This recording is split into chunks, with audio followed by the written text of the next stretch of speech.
चलो दोस्तों, आज हम पढ़ेंगे पांचवा सबक हिस्ट्री का ज़राए इबलाग और तारीख। हम देखेंगे इससे कि हमारे जो रोज़मर्रा वाली ज़िंदगी है उसका किस तरह से हमारे पास इंफॉर्मेशन आता है और इसका किस तरह से तारीख में एक अहम हिस्सा रहा है और हमारे रहनुमा ने इसका किस तरह से इस्तेमाल किया गया हुआ है। जो हमारे समाज में काफ़ी सारे अधिकार फैल चुके थे और जो हमारे बरतानवी हुकूमत है उनके ख़िलाफ़ जो जिस तरह से आवाज़ उठाए, उस आवाज़ में उठाने में एक अखबार का बहुत अहम हिस्सा रहा। तो कदीम ज़माने में क्या हुआ करता था कि ये प्रिंटिंग मशीन नहीं था। ये प्रिंटिंग मशीन जो आए लगभग 16वीं शताब्दी के आसपास में आए और वो प्रिंटिंग मशीन ईजाद करने वाला एक जर्मन साइंसदान थे। उन्होंने जब इस प्रिंटिंग मशीन का ईजाद बाइबल लिखने के लिए किया था, बाइबल छापने के लिए किया था, लेकिन धीरे धीरे जो हमारे हिंदुस्तान में आए और हिंदुस्तान में आने के बाद इसका इस्तेमाल बुक छापने और जर्नल छापने के लिए इस्तेमाल किया गया। लेकिन आज आप देखोगे 17वीं शताब्दी के आसपास में तो इसका इस्तेमाल हमारे रहनुमा ने अखबार छापने के लिए किया गया। और वो हमारे रहनुमा जो जिस तरह के हमारे जो भारत के समाज में जिस तरह का अंधकार फैल चुका था, जैसे कि आप सभी जानते हो कि हिंदुओं में एक सती प्रथा था और वो सती प्रथा के जरिए जिस तरह से उसके शौहर के मरने के बाद उसके औरतों को जला दिया करता था और उसके जो जीने की आज़ादी थी वो सारी छीन लेते थे। इसी तरह से देखोगे आप हिंदू मुस्लिम में कॉन्फ्लिक्ट देखने को मिलेगा कि एक तरह किस तरह से बरतानवी हुकूमत ने डिवाइड एंड रूल का पॉलिसी अपना कर हर एक चीज़ हर एक मज़हब को बांट चुका था और मज़हब के बाद वो उन्होंने कास्ट को भी बांट चुका था। तो इस तरह से वो रूल कर रहे थे। तो जो हमारे रहनुमा थे इस चीज़ को जाने और परखे और उन्होंने ये तय किया कि नहीं, पूरे हिंदुस्तान के समाज को एक जगह एक प्लेटफॉर्म पर लेकर आना है और उस प्लेटफॉर्म पर लाकर हमें बरतानवी हुकूमत से लड़ना है। क्योंकि जब बरतानवी हुकूमत जब लड़ रहे, जब हमारे ऊपर राज कर रहे थे, तो ऐसे हिंदुस्तान के कई सारे ऐसे हकूक़ और हक़ाइक़ थे जो वोट छीन लिया करते थे। जैसे उन्हें वोट देने का भी अधिकार नहीं था और अच्छी ज़िंदगी जीने का भी अधिकार नहीं था। उनके साथ बैठने और उनके साथ चलने फिरने ये सब चीज़ का कोई इस चीज़ का हक नहीं था। तो ये दोहरी नागरिकता हो रही थी जो बरतानवी हुकूमत जो हमारे ऊपर राज कर रहे थे। तो इसी तरह से हमारे कई ऐसे रहनुमा आए, जैसे कि आप जानते हो कि गांधी जी सबसे मशहूर है और जो हमारे भारत के राष्ट्रपति है। उन्होंने जब इस चीज़ के लिए जब उनके साथ एक दुर्घटना हुआ, मतलब एक हादसा पेश आया, कहाँ, जनूबी अफ्रीका में, उन्हें ट्रेन से निकाल कर फेंक दिया गया। तो उसके बाद उन्हें ये चीज़ मालूम हुई कि हम अंग्रेज़ों के बराबर नहीं है, यानी हम अंग्रेज़ के नागरिक के बराबर नहीं है, यानी सिटीजनशिप के जो अंग्रेज़ शहरी है उनके हम बराबर नहीं हैं। तो उन्होंने इस चीज़ का फ़ैसला किया कि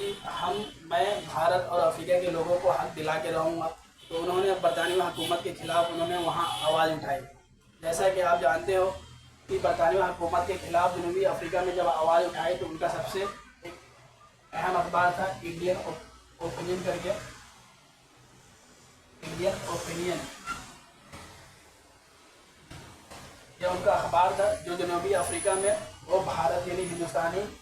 और अफ्रीकी के लोगों के हकूक़ के बारे में हमेशा बरतानवी हुकूमत से मुखालफत करते थे और इस तरह से आवाज़ उठाते थे। तो इसी तरह आज की भी दुनिया में देखोगे अखबार से हमें काफ़ी सारी जानकारी मिलती है और अखबार के कई सारे ऐसे जराए आ चुके हैं। जैसे कि आप देखो एक यूट्यूब भी एक कहीं ना कहीं हमारे पास मैसेज का एक सोर्स है। इसी तरह से आप टेलीग्राम देखोगे, फिर ट्विटर देखोगे। तो इस तरह के आज की जदीद टेक्नोलॉजी के हिसाब से जो जराए आए हैं, रिसोर्सेस आए हैं, वो चेंज हो गया है। लेकिन पहले क्या था, अखबार था और प्रिंटिंग मशीन थी, इसके अलावा कुछ नहीं था। जनरल थे और जनरल रसायल निकलते थे, जो कि आप देखोगे ये रसायल की भी कई किस्में हैं। और जो एक रसायल होता है वो हफ्ता और महीनामा करके निकलता है या सस्माई करके निकलता है। तो इसी तरह से आज जो जदीद टेक्नोलॉजी का इस्तेमाल करके आप जो किसी भी देश का या किसी भी मुल्क का, या वो बैनुल-अक़वामी हो या कौमी हो, किसी भी कहीं भी जगह का आप कहीं ना कहीं इंफॉर्मेशन हासिल कर सकते हो। तो जो हमारा आज के जो जदीद टेक्नोलॉजी की वजह से कई सारे ऐसे अफवाह भी निकलते हैं, कई सारे ऐसे मैसेज निकलते हैं जो अफवाह के तौर पे होते हैं। तो हमें ये चेक करना हमेशा रहता है कि क्या वो मैसेज सही है या नहीं है। इसका गलत भी इस्तेमाल किया जा सकता है कि जैसे कि आप देखोगे कि चुनाव के समय या चुनाव के वक्त या ऐसे कोई जैसे मतलब जो धार्मिक होते हैं यानी जो मजहबी चीज़ होते हैं उनका गलत इस्तेमाल करते हैं। जैसे कि आप हाल ही के चीज़ से रिलेट करोगे तो मणिपुर का हादसा हुआ, काफ़ी बहुत जो शर्मनाक हादसा हुआ। तो जो हमारे पास जो उत्तर भारतीय है यानी जो मशरक़ की तरफ है, اور جو یہاں مہاراشٹر یا دیکھو گے مدھیہ پردیش یا گجرات سائڈ میں، وہاں تک کی انفارمیشن بہت ہی کم سمے میں، بہت ہی کم وقت میں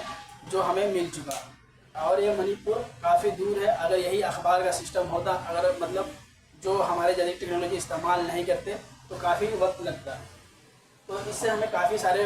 فائدے ہیں، اور پورے مطلب بین الاقوامی یعنی پورے انٹرنیشنل لیول کی ساری انفارمیشن ملتی ہے،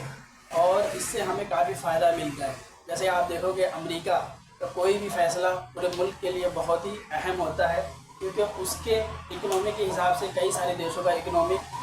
ڈپینڈ ہوتا ہے، تو اس کے ہر ایک چیز کی بنیاد جو ہر دیش کو ہوتا ہے، وہ ساری انفارمیشن ہمیں آسانی سے باصلاحیت کے طور پر مل جاتی ہے۔ اسی طرح سے دیکھو گے روس یا یورپ کی کوئی بھی خبر، ایسی خبر جو اہم خبر ہو، وہ سارے خبر ہمیں مل جاتے ہیں، تو اس سے ہمیں کافی آسان ہوتا ہے اور کافی ہمیں زندگی میسر کرتے ہیں۔ تو اسی طرح سے ہمارے جو دیکھو گے اخبار کی ابتدا کب ہوئی، تو یہ 20ویں صدی سے پہلے جو مصر میں سرکاری حکم ناموں کو کیا کرتے تھے، کنندہ تحریریں کے جگہ کنندہ کرتے تھے، مطلب وہ کیا کرتے لکھتے تھے، اور وہ پتھروں یعنی کاغذوں پر لکھ کر وہ عوام کے لیے وہ بتا دیتے تھے۔ اسی طرح سے روم میں بھی کیا کرتے تھے کہ جگہ جگہ پر جو بھی سرکاری احکام نکلتے تھے، جو بھی سرکاری حکم نکلتے تھے، وہ کیا کرتے تھے لکھ کے تحریر کروا کے وہ جگہ جگہ پر چپکوا دیتے تھے لوگوں کو، عواموں کے لیے، جس سے وہ ان سے مطلب ان کو یہ انفارمیشن مل جائے کہ یہ کون سا قانون جو ہمارے اوپر درج ہو چکی ہے، یعنی ہمارے اوپر لاگو ہو چکا ہے۔ اسی طرح سے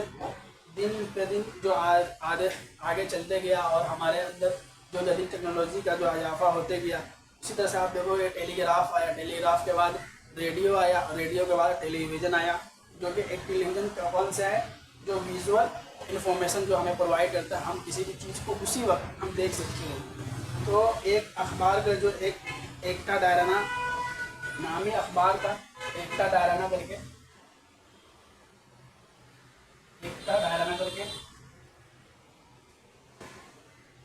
یہ اخبار تھا، اور اس کی جولیس سیزر کر کے ایک آدمی تھے،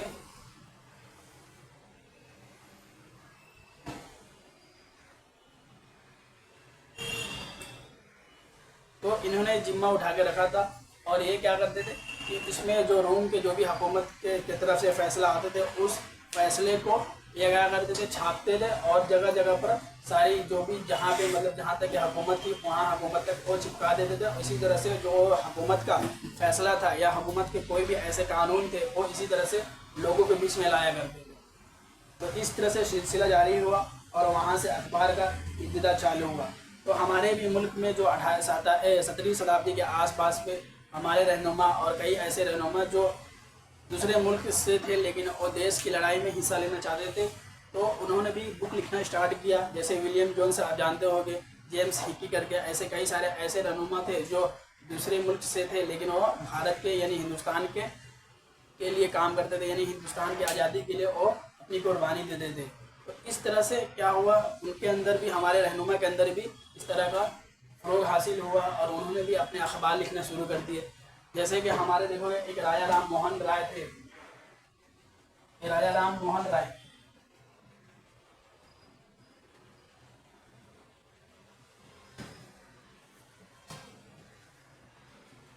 جو انہیں جدید بھارت کا رہنما کہا جاتا ہے۔ انہی کے بنیاد پر راجا رام موہن کے ہی مطلب پریاس پر یعنی کوشش پر کئی سارے ایسے جو ادھکار ہوئے تھے ہمارے جو بھارت سماج میں وہ ختم ہوئے۔ جیسے کہ آپ دیکھو گے ستی پرتھا، جو ولیم بینٹک جو اس سمے لارڈ بینٹنگ تھے، تو لارڈ بینٹنگ کے ساتھ انہوں نے مل کر ستی پرتھا قانون 1832 کے آس پاس میں اسے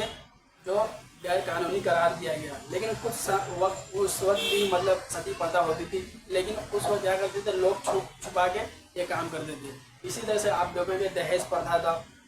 سلیوری سسٹم تھا، جو غلام بناتے تھے لوگوں کو اور غلام کے طور پر یہ مطلب استعمال کرتے تھے، اور جو بھی ان کا ویج تھا یعنی اس کا جو بھی کمانے کا روپیہ تھا اس سے بہت کم روپیہ دیتے تھے۔ تو اس طرح سے جو بھی ادھکار تھے، تو ہمارے رہنما نے اس کے خلاف آواز اٹھائے، اور برطانوی حکومت کو بھی کافی ساری چیلنجز دیے۔ تو اس وجہ سے انہوں نے کافی سارے ہمارے मुल्क में यानी हमारे मुल्क के समाज में वो मतलब जो भी समाज था मतलब उसके लिए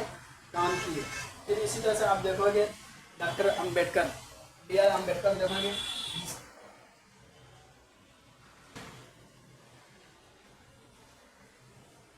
बी आर अम्बेडकर थे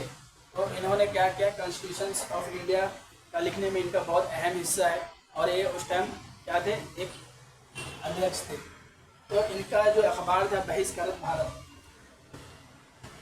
बहिष्कृत भारत था, तो बहिष्कृत भारत में इन्होंने किसके लिए आवाज़ उठाई, तो जो उस वक्त के शूद्र यानी दलित वर्ग थे, यानी दलित जमात के लोग थे, तो उनके खिलाफ उनके लिए, और जो मतलब बरतानवी हुकूमत थी और कुछ ऐसे हिंदुस्तान मतलब आवाम थे जो शूद्र यानी दलित वर्ग को मतलब इज्जत नहीं देते, तो उनके खिलाफ आवाज़ उठाई और उन्होंने भी उनकी ज़िंदगी को उनको बराबर अपॉर्चुनिटी के लिए मौका दिया। और इसी तरह से डॉक्टर अम्बेडकर का भी एक अहम हिस्सा है। और आप देखोगे इसी तरह से जैसे एनी बेसेंट करके जो एक आयरिश मैन थी, आयरिश वोमेन थी एनी बेसेंट, उन्होंने भी काफ़ी सारे ऐसे अखबार लिखे। जैसे आप देखोगे होम रूल इंडियन जो थे उनका था, और एक उसी वक्त में उन्होंने एक अखबार निकाली थी जिसे न्यू इंडिया करके अखबार था उनका, एनी बेसेंट करके। तो इसी तरह से कई सारे ऐसे रहनुमा है जिनका जिक्र इस सबक में नहीं किया है, लेकिन मैंने एक प्लेटफॉर्म देने के लिए इसका उनका जिक्र कर रहा हूँ। इसी तरह से आप देखोगे कि मौलाना अब्दुल कलाम आज़ाद का भी एक अखबार था ऑल हेराल्ड करके और अल बलाग करके। तो इस तरह कई सारे ऐसे रहनुमा थे जो हमारे समाज में काम किए और उन्हें एक अच्छी ज़िंदगी दी और उसके बाद